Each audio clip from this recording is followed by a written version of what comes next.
रूप पाहता लोचनी रूप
तुम्ही संत माय बाप कृपावंत माय बाप कृपावंत माय बाप कृपावंत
उदार तुम्ही संत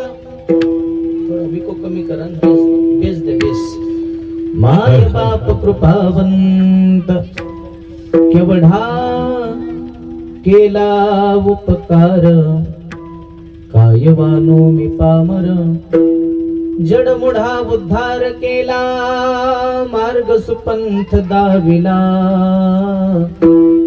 केवढा केला उपकार कायवानो मी पामर सेना म्हणे उतराई सेना म्हणे उतराई होता नदीसेची काही केवढा केला उपकार कायवानो मी पामर यं तत्प्रमीश मम वाचमिमां प्रसुप्ताम् संजीवयत्यखिल शक्तिधर स्वधाम्ना अन्योश्च हस्तचरण श्रवणात्मगादिं प्राणान्नमो भगवते पुरुषाय तुभ्यं पांडुरंगा करो प्रथम नमो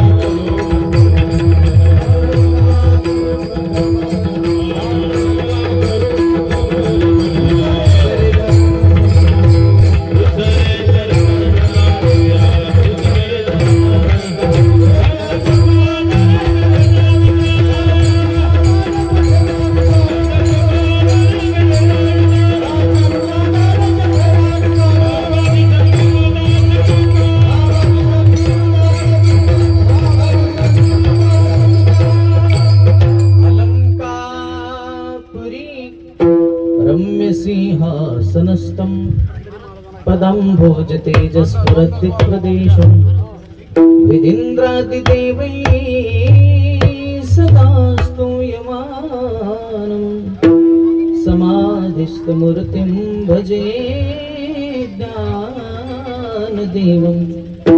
नमो सद्गुरु तुकया ज्ञानदीपा, नमो सद्गुरु सच्चिदानंद रूपा, नमो सद्गुरु कल्याण मूर्ती, नमो सद्गुरु भास्करा पूर्ण कीर्ती। आता विलासिनी जे चातुर्यार्थ कला कामिनी, ती शारदा विश्वमोहिनी नमिली मिया मनोजवं मारुततुल्य वेगं जितेन्द्रियं बुद्धिमतां वरिष्ठं वातात्मजं वानरयूथमुख्यं श्रीरामदूतं शरणं प्रपद्ये। श्री संताची या माता चरणावरी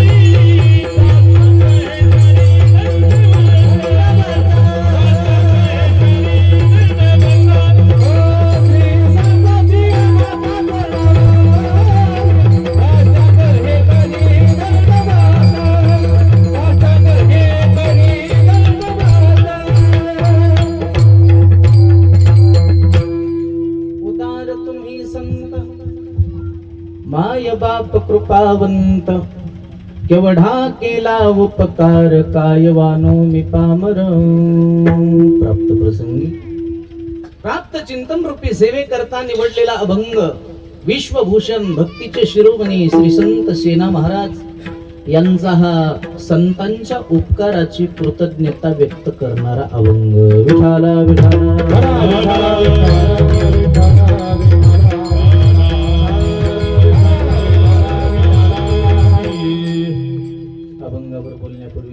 परिहार। जगद्गुरु श्री संत तुकाराम महाराज तुकोबारायाच्या मंदिराच्या भूमिपूजन सोहळ्याच्या निमित्ताने आयोजित केलेला हा कीर्तन सोहळा, संत पूजन सोहळा कार्यक्रमाचे आयोजक संयोजक वारकरी शिक्षण संस्था अध्यापक अध्यक्ष, कमी दिवसामध्ये ज्यांनी सुंदरशी अशी प्रगती केली, आपल्या परिसरामध्ये वजन कमवण्याचं काम केलं, हलाखीच्या परिस्थितीतून ज्यांनी संघर्ष केला, असे आमचे संतोष महाराज उमरीकर, त्यांना वेळोवेळी ज्यांचं सहकार्य आहे, आदरणीय वंदनीय ज्येष्ठ कीर्तनकार, आपल्या परिसराचं भूषण असणारे आमचे विठ्ठल महाराज उमरीकर महाराजांचं त्यांना वेळोवेळी मार्गदर्शन आहे, सहकार्य आहे। म्हणून मला वाटते आज भूमिपूजन आपण करतोय, पुढच्या वर्षी बीजेचाही कार्यक्रम ते करणार आहे असा त्यांचा संकल्प आहे। म्हणून आपण सहकार्य करणं गरजेचं आहे।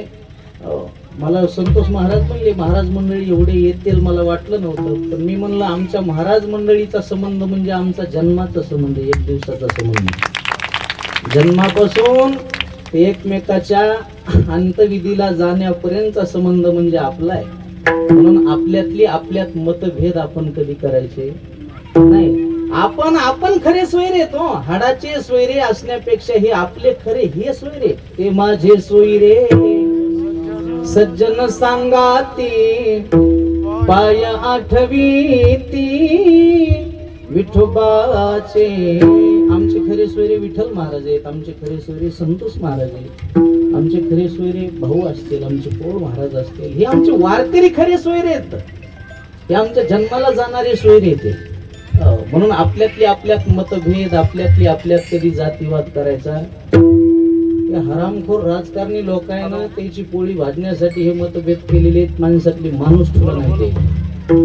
पण आपल्यातली आपल्यात आपण कधीच असं होऊ द्यायचं नाही. आपली एकजूट मरेपर्यंत कामाला आली पाहिजे. विठाला विठाला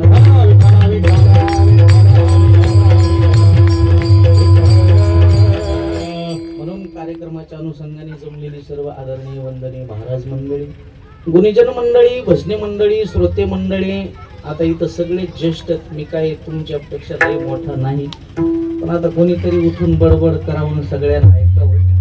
मोठे माणसं आहेत महाराज. पंढरी महाराज झालं, आमचे काजळे भाऊ झालं, आपल्या परिसरातले हे वैभव आहेत. लहानपणापासून ज्यांचं आम्ही भजन ऐकलं, लहानपणापासून ज्यांचा आम्ही पखवाज ऐकला, आणि यांचं ऐकत ऐकत आम्ही मोठे झालेली माणसं आहेत.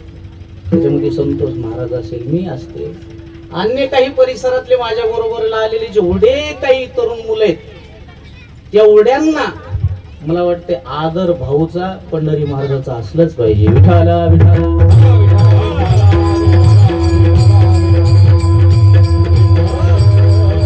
म्हणून आदरणीय वंदनीय पखवाज ऐकल्याच्या नंतर मला वाटते नाव समोर जर कोणाचं येत असेल तर आमच्या काजळे भाऊचेच होते. असे भाऊ उपस्थित आहेत. आपल्या परिसराचं वैभव, भजन सम्राट श्री हरिभक्ती परायण, लहानपणापासून ज्यांनी आपलं आयुष्य भजनात करता वाहिलं असे पंढरीनाथ महाराज कदम आहे. आदरणीय वंदनीय श्री हरिभक्ती परायण आमचे बाबूरावजी महाराज साबळे बाबाही आहेत. आमचे सदानंद महाराज पोळ बाबाही आलेले आहेत. त्याचबरोबर परिसरातून आलेले आमचे सुनील देवा आहेत, आमचे परमेश्वर बुवा आहेत, मनोज महाराज आहेत, बाळू महाराज आहेत, केदार गव्हाणकर आहेत, आमचे आसारामजी महाराज आहेत, आणि दोन्हीही मृदंगाचार्य. मला वाटते सोनोळ्यात काय खाणंच आहे का काय. नवनाथ महाराज आहेत, केशव महाराज आहेत, आमचे बाळू महाराज आहेत, थोरे महाराजही आलेले. मला वाटते सगळ्याचं वैयक्तिक नाव घेण्यापेक्षा आता एक आपल्या घरचाच कार्यक्रम आहे, परमेश्वर बुवा आहेत, सर्वांचं वैयक्तिक नाव घेण्यापेक्षा मस्तक हे पायावरी या वारकरी संतांच्या प्रतिवर्षी पंढरपुरा जाती महाद्वारा हरी भेटी. विठाला विठाला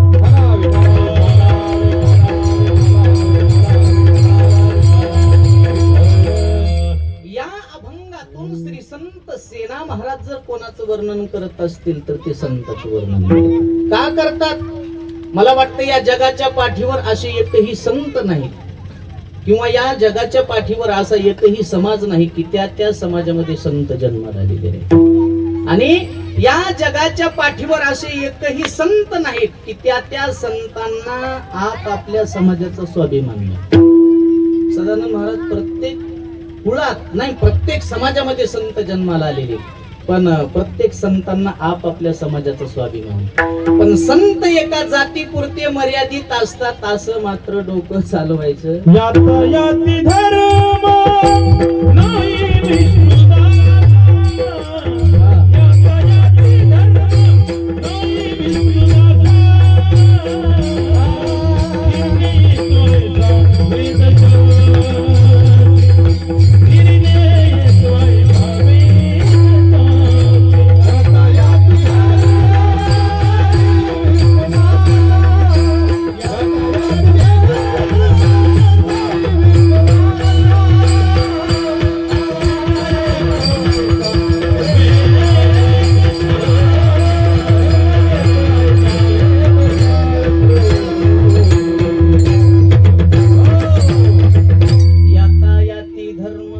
नाही विष्णुदास, जगाच्या कल्याणा संतांच्या विभूती म्हणून प्रत्येक समाजातल्या संतांना आपल्या समाजाचा उल्लेख केलेला आहे. स्वाभिमान. सावता महाराजाला विचारलं तुम्ही कोण आहे. आमची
हरी सोनार हरीचा दास भजन करीतो रात्र दिवस तुझ्या नामाचा व्यवहार देवा तुझा मी सोनार देवा तुझा मी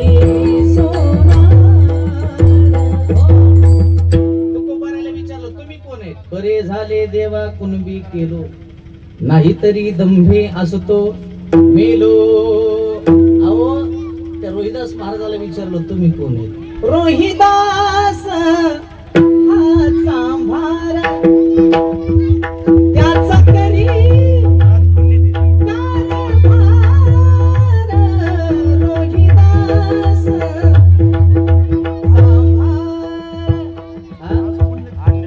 हो काय योग योग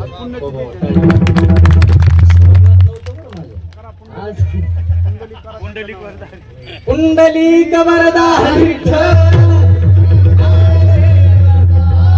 श्री संत रोहिदास महाराज की जय. आज योग योगानं रोहिदास महाराजाची पुण्यतिथी आहे. ही तर संतांची पुण्य आहे. हा ही तर संतांची खरी पुण्य आहे. तुमच्या मनीजाणी होतं काय? हा नाही त्यांच्या कृपा आशीर्वादामुळे हे सुचतंय त्याच्याच मुळे ना. तर काय म्हणतात तुम्ही ते आज? हा विठाला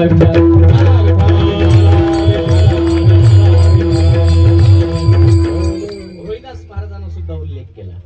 योगा योगानं खरंच भाऊ माझ्या स्मरणात नव्हतं काही नाही. पण अभंग बी मी तसाच निवडला का काही निमित्त नव्हतं पण तुमच्या मुखातून निघाला. विठाला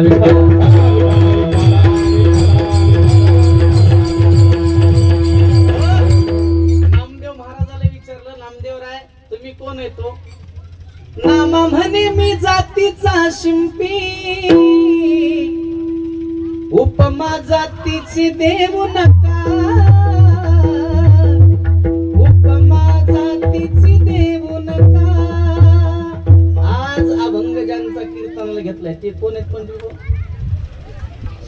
सेना महाराज कोण आहेत मग म्हणा की आम्ही वारी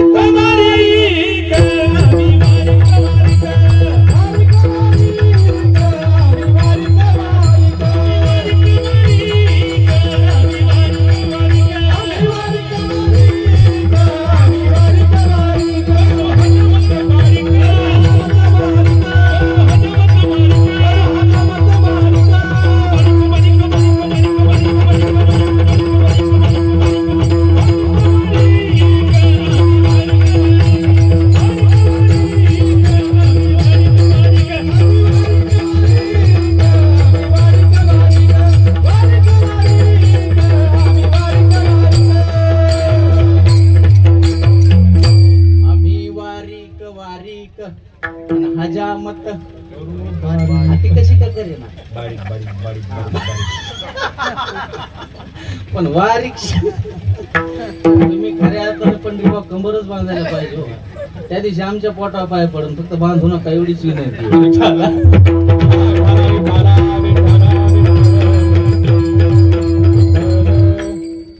आम्ही वारीक आणि हजामत करू बारीक या महाराज विठाला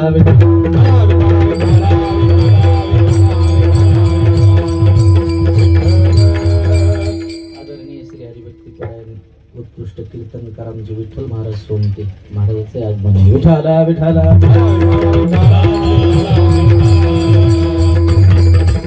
मला सांगायचं एवढं प्रत्येक समाजामध्ये संत आहेत पण प्रत्येक संतांना आपापल्या समाजाचा स्वाभिमान आहे एवढाच मुद्दा ध्यानात ठेवा प्रत्येक समाजाला. म्हणून परमार्थामध्ये आल्याच्या नंतर जातीचा काही संबंध नाही. मग अशी पंढरीभवन प्रमाण दिलं याता याती धर्म नाही विष्णुदासा निर्णय हा ऐसा वेदशास्त्री. तुका म्हणे याती आणि हो का तयाची बल. प्रमाण कोणाचे तुकोबरायचे ज्ञानोबरायचे. म्हणून परमार्थामध्ये दोन पाप भयंकर सांगितले. एक परमार्थात आल्याच्या नंतर साधू संतांची निंदा करणे आणि परमार्थात आल्याच्या नंतर एखाद्या वारकऱ्याची वैष्णवाची जात विचारणे. महाराज म्हणले हे दोन पाप जन केलेत का त्याला नरकाशिवाय दुसरीकडे जागा भेटत नाही. प्रमाण आहे वैष्णवाची याती वाणी जो आपण भोगितो पतन कुंभिपात. म्हणून जात पाहण्यासाठी शास्त्राची ठिकाणी परवानगी, तिथे बी महाराजाचं प्रमाण आहे. म्हणले कुठं आपली मुलगी दुसऱ्याच्या घरी देत असते. 100% जात पाहिली पाहिजे. कोणत्या जातीचा आहे, कोणत्या पंथाचा आहे, श्रीमंत आहे का गरीब आहे, द्रव्य आणि कन्या येथे कुळकर्म शोधन्या. पण या मंडपात बसल्याच्या नंतर तुम्ही आम्ही सगळे येतो. विठाला विठाल.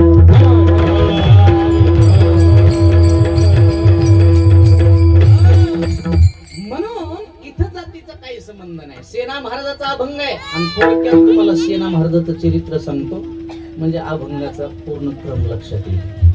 सेना महाराज बांधवगडला राहत होते. मूळचे सेना महाराज महाराष्ट्रातलेच, पण काम करण्यासाठी धंद्यासाठी जावं लागतो. यारो पेट बडा बाका सबको लगा दिया धोखा.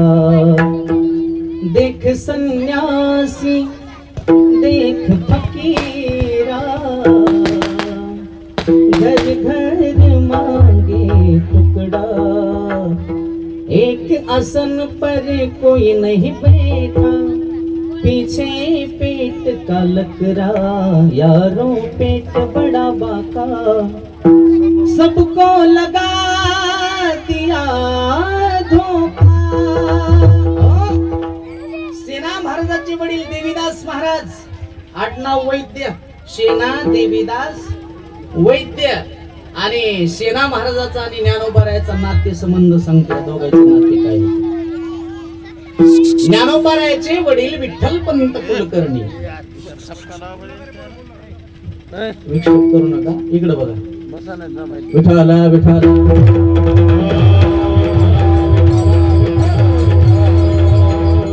सेना महाराजाचे वडील देवीदास महाराज आणि ज्ञानोबारायाचे वडील विठ्ठलपंत कुलकर्णी हे दोघही जण गुरुबंधू होते पंढरपूर. काशीमध्ये रामानंद स्वामीकडे हे दोघ जण शिकत होते. आणि रोज रामानंद स्वामीनं सांगायचं, बाबा रे, आपण किती जरी वेदांताच्या गप्पा मारल्या, किती जरी ब्रह्माचं झाड उभं केलं, तरी पण आता जगाचा मालक ब्रह्मांडाचा धनी पंढरपुरात आहे. आणि एकदा तरी पंढरपूरला जा. तुका म्हणे जन्मा आल्याचे सार्थक विठ्ठलची एक देखिलिया. दररोज सांगायचे, ग्रंथ बंद करायचे. कालांतराने तेच विठ्ठलपंत आळंदीला आले. 4 मुलं झाली, सगळ्याला माहिती.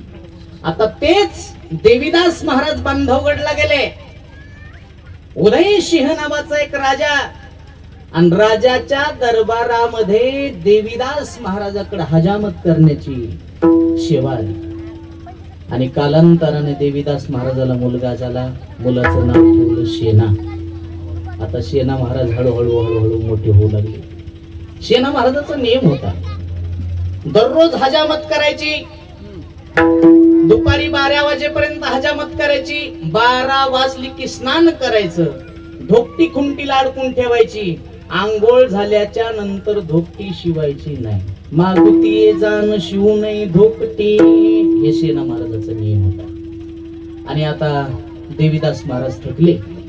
सेना महाराजाला जवळ बोलवलं. देव सेना जी बाबा, अरे माझी शेवटची इच्छा आहे रे बाबा. माझे गुरुजी सांगायचे, एकदा तरी पंढरपूरला जा, एकदा तरी पंढरपूरला जा. सेना, कार्य व्यापामुळे माझं पंढरपूरला जाणं झालं नाही. माझी शेवटची इच्छा पूर्ण कर. पंढरपूरची वारी कर सेना. आणि पंढरपूरचे जर वारकरी जर कधी बांधवगडला आले तर सेवा करायला विसरू नको. वारकऱ्याची सेवा केल्याच्या नंतर देव आपली सेवा करतो. वचन गेलं भाऊ. देवीदास महाराजांना प्राण ठेवला. आता पारंपरिक सेवा आमच्या सेना महाराजाकडे आली. उदयसिंह राजा आणि उदयसिंह राजाचा मुलगा रामसिंह राजा, आणि त्या रामसिंह राजाच्या दरबारातली सेवा आमच्या सेना महाराजाकडे आली व हजामत करण्याची. आता ते राजा असा होता, लहानपणापासून त्याच्या शरीराला खोड होती भाऊ. उन्हात गेला शरीराची आग व्हायची आणि त्याचा राग दुसऱ्यावर काढायचा. आणि त्या रागीत राजाच्या हातची सेवा आमच्या सेना महाराजाकडे आली. प्रसंग एके दिवशी घडला. गड्या एके दिवशी 5-25 वारकऱ्याची दिंडी आली. सेना महाराजाचा नियम होता, कोणताही वारकरी आला की घरी बोलून न्यायचं, फुकट हजामत करायची, जेवू घालायचं आणि दक्षिणा देऊन वाट लावायचं, नियम होता सेना महाराजाचा. एके दिवशी सगळे वारकरी घरी बोलून नेले आणि रामसिंह राजाला हजामत करण्याची लहर आली. त्यानं सेवकाला बोलून घेतलं. सेवकाओ जी, आताची आता सेनाला बोलून आणा, माझी हजामत करायची. सेवक पळत गेली. सेना महाराजाची बायको दारात उभी होती. सुंदराबाई जी, सेना कुठे आहे? आमच्या घरी वारकरी आले. मग वारकऱ्याची हजामती सुरू. सेनाला म्हणा आत्ताची आत्ता बोलवलंय राजवाड्यावर राजेसाहेबाची हजामत करायची. आता सेना महाराजाची बायको होती, ती म्हणली धाडून देते, पण वारकऱ्याच्या हजामती झाल्याच्या नंतर. तेवढा शब्द ध्यानात ठेवला त्या सेवकाने. वापस आले. राजानं विचारलं, आला का रे सेना? नाही आला मालक. काय झालं? त्याच्या घरी वारकरी आलेत म्हणा आणि वारकऱ्याच्या हजामत करायला. आणि त्याची बायको म्हणली वारकऱ्याच्या हजामती झाल्याच्या नंतर पाठवून देते. तुमच्यापेक्षा लय मोठी लागून गेली का वारकरी? तुमच्याच कुठल्यावरती लहानाचं मोठं झालं आणि तुम्हाला शहाणपणा शिकविते. याला आधी ट्रॉफील टाकणं म्हणायचं. लय माणसं बेकार निघालीत महाराज. दुसऱ्याचं चांगलं झालेलं खपतच नाही. सध्याच्या काळातला जर सर्वे केला ना, माणसं स्वतःच्या दुःखानं जेवढी दुःखी नाही तेवढीच दुसऱ्याच्या सुखानं दुःखी. आपल्याला राहायला घर नाही, काय माणसाला दुःख नाही. दुसऱ्यानं चांगलं घर कसं बांधलं याचं दुःख. आपला मुलगा दारुड्या आहे, आपला मुलगा पिणारा याचं दुःख नाही. दुसऱ्याचं पोरग चांगलं कसं निघालं याचं दुःख. मला वाटते जोपर्यंत तुम्हाला दुसऱ्याचं चांगलं दिसत नाही ना, तोपर्यंत तुमचं चांगलं कवाच होत नाही. शेजाऱ्यानं गाडी घेतली तर माणसं हसत सुद्धा नाही. त्याला जर म्हणलं ना तुमच्या शेजाऱ्याने गाडी घेतली, ते म्हणते माहिती आम्हाला हप्त्यावर घेतली असेल. अरे हप्त्यावर घेऊ का सप्त्यावर घेऊ, पण घेतली ना. आम्हाला सप्त्याशिवाय दुसरं काय? हो ना. एखाद्यानं लग्न केलं, हुंडा भरपूर घेतला, लोक म्हणतात पोरीत थोडा असं. बरं एखाद्यानं फुकट केली, लोक म्हणतात काय फुटाना असं. अरे तुला करायचंय काय? दुसरीनं तुझ्या जिबीला जरा सकीचू म्हणणं चांगलं झालं. माणसं म्हणणारच नाही. आणि ज्या दिवशी तुम्ही दुसऱ्याचं वाटोळ करायला जाता का, त्या दिवशी स्वतःच वाईट झाल्याशिवाय राहत. मनात जरी दुसऱ्याचं वाईट चिंतन केलं का, त्या दिवशी स्वतःच वाईट होतंय. कसं होतंय समजा, जाऊ दे आता दृष्टांत आठवलाच म्हणून सांगतो. आमच्या घरचं सांगतो भाऊ. 9 ते 11 कीर्तन केलं पुण्यामध्ये परमेश्वर. कीर्तन करून निघालो. पहाटेचे 5 वाजले. झोपलो मी. आता पहाटे झोपल्यावर लवकर उठत नाहीत आम्ही. सकाळी 8 वाजता आमचा चुलत भाऊ मला उठवायला आला. म्हणलं माऊली उठ बरं. म्हणलं काय झालं? उठ म्हणलं. लय वाईट झालं. अरे म्हणलं झालं काय? ते म्हणलं गावाच्या वरलाकडं शेत आहे, तुला माहिती आहे? म्हणलं हो माहिती. म्हणलं माया धुऱ्याला खेटून आपल्या शेजाऱ्याचं शेत, हे बी तुला माहिती आहे? म्हणलं हो माहिती आहे. म्हणलं झालं काय? ते म्हणलं रात्री त्यानं बोर पाडला. म्हणलं मग काय झालं? लयच पाणी लागलं राव म्हणलं त्याला. अरे म्हणलं मग काय झालं? लागू दे मग, तुझ्या शेजाऱ्याला पाणी लागलं, तुझ्या कापसाला 1-2 पाणी देणं आपल्याला नाही, त्यालाच कसं काय लागलं म्हणलं. म्हणलं मग आपल्याला बोर पाडायचं. म्हणलं चला मला पाणी सांग. म्हणलं मला पाणी कळत नाही. मला पाणी कळत नाही म्हणलं. मला पाणी कळत आहे. ते म्हणलं तू एवढ्या गावचं पाणी प्यायलास ना, तुला पाणी कळत नाही का? म्हणलं कळत आहे. मग तहान लागले, 1 तांब्या प्यावं का अर्धा तांब्या प्यावं इतकंच कळत आहे, याच्या पलीकडे कळत नाही. ते म्हणलं चल. त्यानं बळच मला शेतात नेलं. नारळ, गुलाल, अक्षता सगळं घेतलं. मला म्हणलं सांग पाणी. म्हणलं खरंच कळत नाही रे. त्याच्या लक्षात आलं याला काय लागतं. त्यानं खिशात हात घातला. 500च्या 50 नोटी काढल्या, नारळा फुल्या. आता सांग म्हणला. मी म्हणलं आता जरा कळेल मला काय. इतक्या नोटा पाहिल्या मला कुंकून बी झरत दिसायला. त्याला म्हणलं आता कळेल. मी नारळ उचललं, दक्षिणा खिशात ठेवली, नारळ असं हातात घेतलं. मी पुढे चाललेलो, ते माझ्या पाठीमागून चाललेलो. आता जिथं पाणी आहे तिथं नारळ उभं राहतंय. मन मला बी माहिती नाही. हा, आणि लईच पाणी असं तर उडी हाणतंय. ते नारळ उडी हाणायच्या आधी मीच उडी हाणायलो.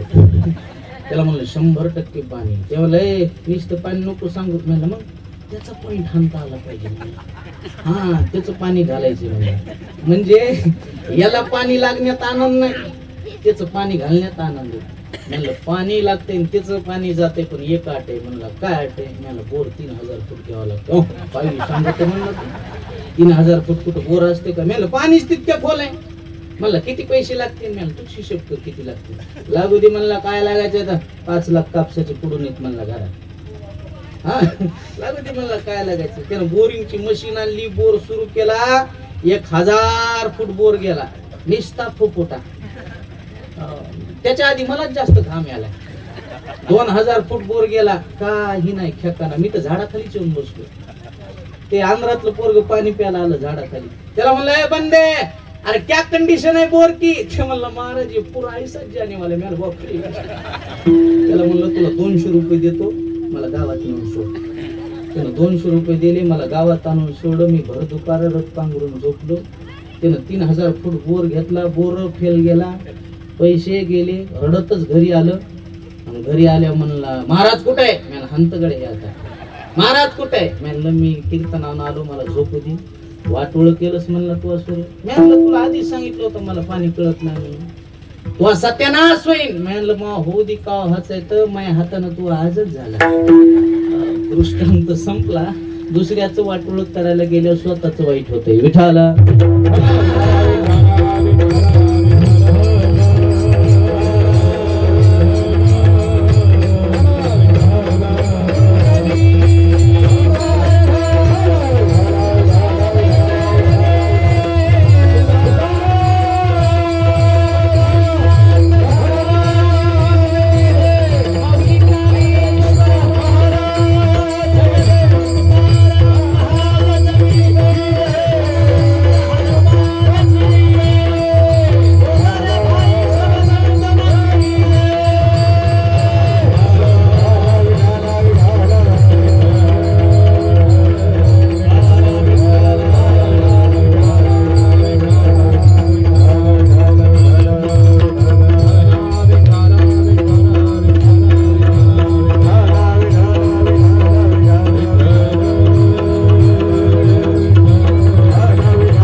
स्मरणीय श्री हरिभक्ती परायण गुरुवर्य आपलं सर्वांचं श्रद्धास्थान अर्थातच मनीषानंद पुरीजी महामंडलेश्वर स्वामीजींचं आगमन आहे. जोरदार टाळी वाजवावी. विठाला विठाला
थोडक्यात सांगतो. सेना महाराजांचं चरित्र सांगू लागलो स्वामीजी. अभंग सेना महाराजांचाच आहे. त्यांचं चरित्र सांगितल्याशिवाय अभंगाचा क्रम पुढे येणार नाही. सेना महाराज हजामती करायचे. सेवकानं बोलवलं. सेना महाराज आले नाहीत. राजानं विचारलं सेना आला नाही? नाही आला. राजाला राग आला. राजा म्हणला आत्ताची आत्ता सेनेला बांधून आणा आणि आपल्या दारात आणून फाशी द्या. महाराज सेवक सेना महाराजाला पकडायला निघाले. जगाच्या मालकाला दया आली. काय केलं माझ्या सेनेने? फक्त वारकऱ्याची हजामती केलं. आणि वारकऱ्याची हजामती केल्यामुळे जर एवढी मोठी शिक्षा जर माझ्या सेनाला होत असेल तर मी असं होऊ देणार नाही. दणकन विटेवरून खाली उडी टाकली. सेना महाराजाचं रूप जगाच्या मालकानं घेतलं. आणि सेना महाराजाच्या रूपामध्ये जगाच्या मालकानं राजाला येऊन मुजरा केला. मुजरा सरकार माफ करा बर का, येण्यासाठी थोडासा उशीर झाला, एवढ्या बार गुन्हा माफ करा, पुन्हा अशी चूक होणार नाही. राजा म्हणला हजामत कर. सुरू केली हजामत. कोण? सेना महाराजांना नाही, जगाच्या मालकानं हजामत सुरू केली. हजामत पूर्ण झाली. महाराज वाटीत पाणी नेलं होतं देवानं चंद्रभागेचं. हजामत करता करता राजानं जर वाटीत डोकावून पाहिलं तर वाटीत देव दिसायला, पाठीमाग पाहिलं तर सेना दिसायला. काय चाललंय राजाच्या लक्षात येत नाही. वाटीत पाहिला चतुर्भुज रूपात देव दिसायला. वाटी माझी दिसे हारी, वाटी माझी दिसे हरी, वाटी माझी दिसे हरी, वाटी माझी दिसे हरी.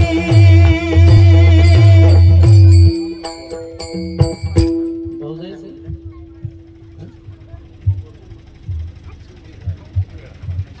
15-20 मिनिट. विठाला विठाला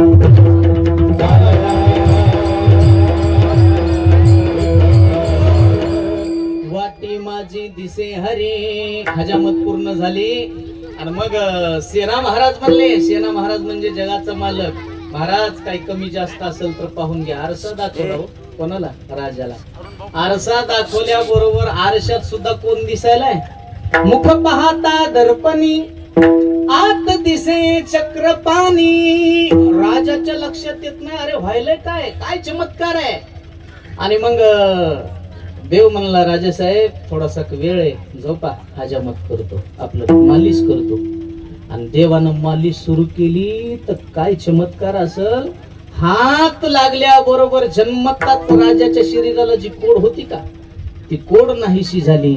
सौंदर्य प्राप्त झालं, कांती चमकायला लागली. राजा म्हणला, सेना अरे काय जादू तुझ्या हातात. अनेक दवाखाने केले, वैद्याला दाखवलं तरी माझ्या शरीराची कोड जात नव्हती. सेना काय उपकार आहेत तुझे, तुझा हात लागल्या बरोबर माझ्या शरीराची कोड गेली. नाही मालक, बोलासन फुलास, आम्ही गरीब माणसं, कशाची जादू नाही. सेना सांग तुला मी काय देऊ. राजा आत गेला, 2 मंजळ सोन्याच्या मोहरा घेतल्या आणि सेना महाराजाच्या धोपटीत टाकल्या. सेना महाराज बाहेर आले. बाहेर आल्याबरोबर गुप्त झाला आणि तीच धोपटी पुन्हा सेना महाराजाच्या झोपड्यात अडकून ठेवली. कोण? देवानं. कारण ती सेपरेट राजासाठी होती. VIP गणलेले कात्रीन गणलेले वस्त्रे नाही, ते आपल्यासाठी असतात. ती VIP राजासाठी होती. 11 वाजता पूर्ण हजामती पूर्ण झाल्या आणि सेना महाराजाची धर्मपत्नी म्हणली, मालक सकाळी 8 वाजता राजेसाहेबाच्या राजवाड्यावरून निरोप आला होता, तुम्हाला बोलवलं होतं. मग तू काय म्हणलीस? मी म्हणली वारकऱ्याच्या हजामती झाल्या पाठवून देते. सेना महाराज म्हणले, अगं काय केलंस तू हे, आधीच गरम डोक्याचं राजा, आता काय करते काय माहित. पुन्हा सेना महाराजांना तीच धोपटी आपल्या बगलात अडकवली आणि सेना महाराज पळाले. सेना महाराजांना लोटांगणच घातलं राजाला. राजेसाहेब माफ करा बर का, गुन्हा झाला, लेकर बाळ तुमच्या कृपेच्या आधारावर पोचतेत मालक, गुन्हा झाला, माफ करा. राजा म्हणला, सेना डोक्यात परिणाम झाला का तुझ्या? काय? अरे सकाळीच 8 वाजता आलास बाबा, हजामत केली, चेष्टा करू नका मालक गरीबाची. अरे नाही बघ काय उपकार आहे सेना तुझे, तुझा हात लागल्या बरोबर माझ्या शरीराची कोड गेली. सेना काय तुझे उपकार आहेत, म्हणून तर तुझ्या धोपटीत मी 2 मंजळ मोहरात टाकल्या. धोपटी उघडून बघ ना. सेना महाराजांना धोपटी उघडून पाहिली तर खरंच सोन्याच्या मोहरा दिसल्या. दिसल्याबरोबर सेना महाराज खाली बसले, मांडी घातली आणि ढसढसा सेना महाराज रडायला लागले. राजाने विचारलं, काय झालं सेना? माफ करा जावे सरकार, पण आज मला मरतानाचा माझा बाप आठवला. महाराज काय झालं? मरताना माझा बाप म्हणून गेला होता सेना. अरे वारकऱ्याच्या हजामती केल्याच्या नंतर देव हजामती करतो रे, आपली सेवा करतो रे. आणि अशी प्रतीती आली. महाराज पांडुरंगाची शपथ घेऊन सांगतो, मी तुमची हजामत करायला आलोच नाही. मी तो वारकऱ्याच्या हजामती करू लागलो, पण पांडुरंग परमात्म्यानं माझ्या रूपात तुमची हजामत केली. राजा म्हणला, सेना वाटायचं रे मला. अरे वाटीत पाहिल्याबरोबर देव दिसायचा, आरशात पाहिल्याबरोबर देव दिसायचा, मला वाटलं काहीतरी चमत्कार आहे. सेना महाराज म्हणले, माफ करा, आता इथून पुढे नोकरीचा राजीनामा, मी आता इथून पुढे कोणाची हजामत करणार नाही आणि माझ्या मालकाला कोणाची हजामत करू देणार नाही. त्याच दिवशी सेना महाराजानं राजीनामा दिला आणि पायी पायी सेना महाराज आता पंढरपूरला आले. विटेवरच्या मालकाचं दर्शन घेतलं. सोन्याच्या मोहरामध्ये जे रूप दिसलं होतं तेच रूप विटेवर दिसायला लागलं आणि महाद्वारात आले. संत शिरोमणी नामदेव महाराजाचं कीर्तन सुरू होतं. खांबाजवळ बसून नामदेव महाराजाचं कीर्तन सेना महाराजांना ऐकलं आणि कीर्तन झाल्याच्या नंतर परिचय विचारला, तुम्ही कोण आहेत? मी शेणाई महाराज. माझा बाप वारकरी होता. विठ्ठलपंत कुलकर्णी आणि माझे वडील गुरुबंधू होते. माझे वडील सांगून गेले होते पंढरीची वारी कर म्हणून त्यांचं मनोरथ पूर्ण करण्यासाठी आलो महाराज. माझे वडील म्हणले होते वारकऱ्याची सेवा केल्या देव आपली सेवा करतो म्हणून प्रसंग घडला. महिन्यापूर्वी मी वारकऱ्याची हजामती करू लागलो. देवानं माझ्या रूपात राजाची हजामत केली महाराज. म्हणून मी आता नोकरीचा राजीनामा दिला आणि पंढरपूरला आलो. देवाचं दर्शन झालं. नामदेव महाराज मला एकच तुम्हाला विचारायचंय, आता पंढरपूरचं दर्शन झालं, आता मला आळंदीला ज्ञानोबारायाच्या दर्शनाकरता जायचंय, कसं जाऊ एवढंच सांगा. हे शब्द ऐकल्याबरोबर नामदेव महाराजाच्या डोळ्यात पाणी आलं आणि नामदेव महाराज म्हणले, सेना महाराज तुम्हाला येण्यासाठी उशीर झाला. काय झालं? अहो मागच्या कार्तिकी त्रयोदशीला याच हातानं पांडुरंगाच्या साक्षीनं मी ज्ञानोबारायाला समाधी दिली. आता ज्ञानोबारायाचं दर्शन नाही, ज्ञानोबारायाच्या समाधीचं तुम्हाला दर्शन घ्यावं लागल. त्यावेळेस सेना महाराजाचे डोळे पाणावले आणि सेना महाराज नामदेव महाराजाला म्हणले, महाराज मला पांडुरंगाचं दर्शन नसतं झालं तरी चाललं असतं, पण मला माझ्या माऊलीचं दर्शन व्हायला पाहिजे होतं. त्यावेळेस नामदेव महाराज सेना महाराजाला म्हणले, तुम्हाला पांडुरंगाच्या दर्शनापेक्षा माऊलीचं दर्शन पाहिजे होतं. नेमकं ज्ञानोबारायानं तुमच्या जीवनामध्ये केलं तरी काय केलं? उदार तुम्ही संत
एवढा म्हणले असते तर मर्यादा आहे. तुकोबारायचा अभंग आहे, देवा सांगा नमस्कार एवढा करा, देवा सांगा नमस्कार एवढाच उपकार करा. इथं मर्यादा आहे, पण केवढा इथं मर्यादा नाही. म्हणून काय वानू मी पामर, एवढे साधू संतांचे आपल्यावर उपकार आहेत. मला वाटते स्वामीजीकडे बघून सुद्धा आपण म्हणायला पाहिजे, केवढा केला. आळंदीला जे जाऊ शकत नाही तारे आळंदी आपल्या जवळ स्वामीजीने आणली. आज सुद्धा आळंदीला जशी तीर्थयात्रा भरती तशीच आमच्या रूढी पाठीवर सुद्धा तीर्थयात्रा भरती. हे स्वामीजीचे उपकार आहेत. मला वाटते जशी आळंदी तिथं आता इथं देऊ होणार आहे, इथं काय होणार आहे, देऊ होणार आहे, तुकोबारायचं दर्शन आपल्याला होणार आहे. म्हणून अशा महात्म्यासाठी म्हणायला काय हरकत आहे गड्या, केवढा केला. अरे या महात्म्यानं दाखवलं ना आपल्याला, कुठं आळंदी आहे, कुठं पंढरपूर आहे. वाट दावी त्याच्या पुण्या नाही पार, होती उपकार अगणित. अरे किती जरी आपण काही जरी केलं तरी महाराज म्हणले ठेवीत हा पाठी जीव थोडा. आपल्या गुरुचे, आपल्या संतांचे उपकार आपल्याच्यानं कधीच फिटू शकत नाही. म्हणून संतांच्या उपकारातून आपल्याला उत्तीर्ण होताच येत नाही महाराज, एवढे उपकार आहेत. आता स्वामीजीच्या हाताकडून किती विद्यार्थी गेले असतील, माझ्यासारखे कीर्तनकार झाले असतील, किती स्वामीजीचे उपकार आहेत महाराज.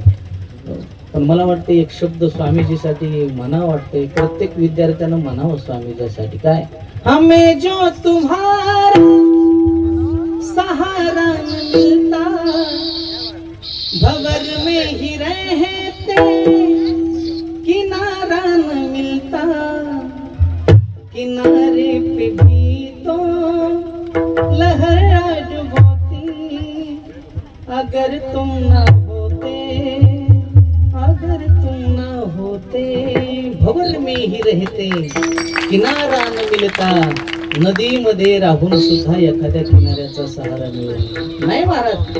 स्वामीजी पशी कित्येक जाती धर्मातले विद्यार्थी आले असतील, कधी त्याची जात विचारली का, तू कोणत्या जातीचा आहे, कोणत्या पंथाचा आहे, नाही श्रीमंत आहेस का गरीब आहेस, नाही.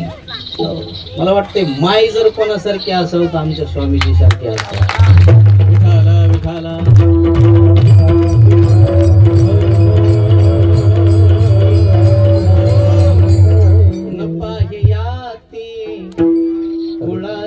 विचार भक्त करुणा कर ज्ञानाबाई.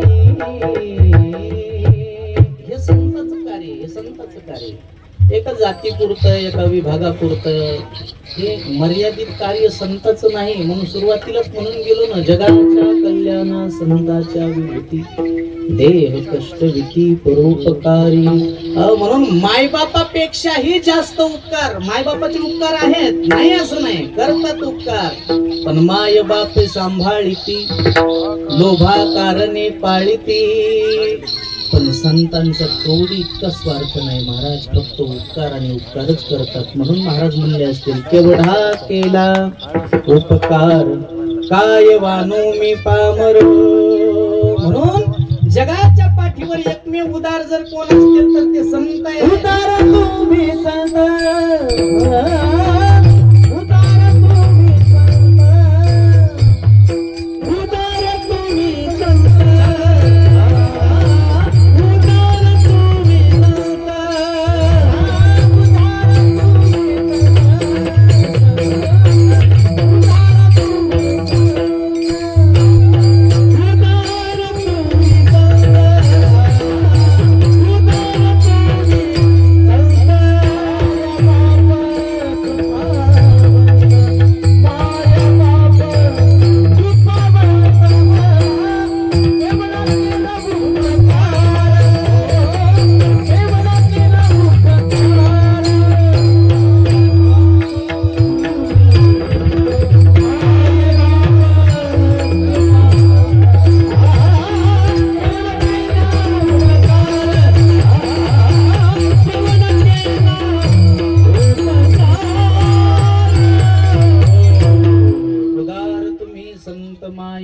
कृपावंत.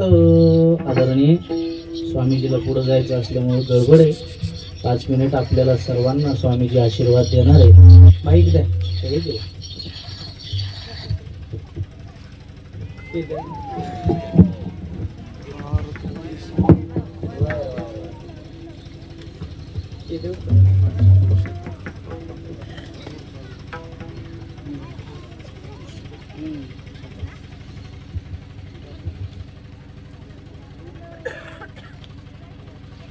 हरि ओम सहनावतु सहनौ भुनक्तु सह वीर्यं करवावहै तेजस्विनावधीतमस्तु मा विद्विषावहै.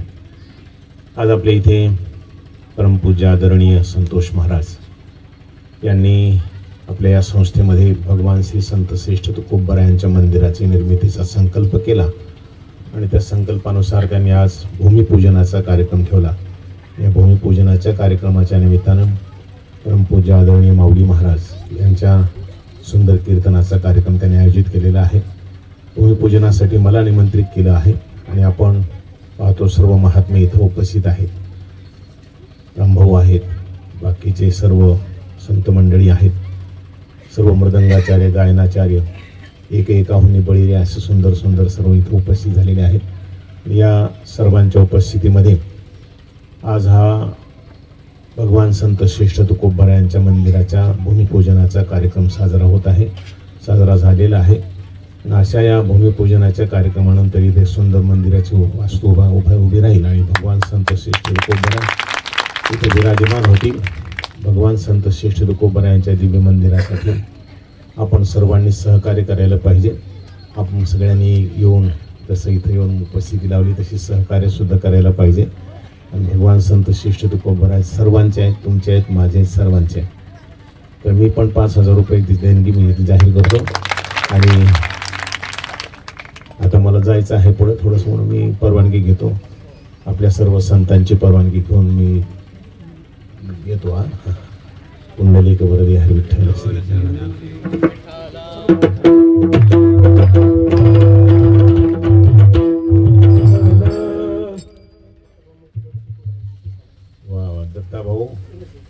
दत्ताभाऊ सुरवसे हे पिंपळेकर हे भगवान संत श्रेष्ठ तुकोबरा यांची मूर्ती इथं दान करत आहेत. धन्यवाद.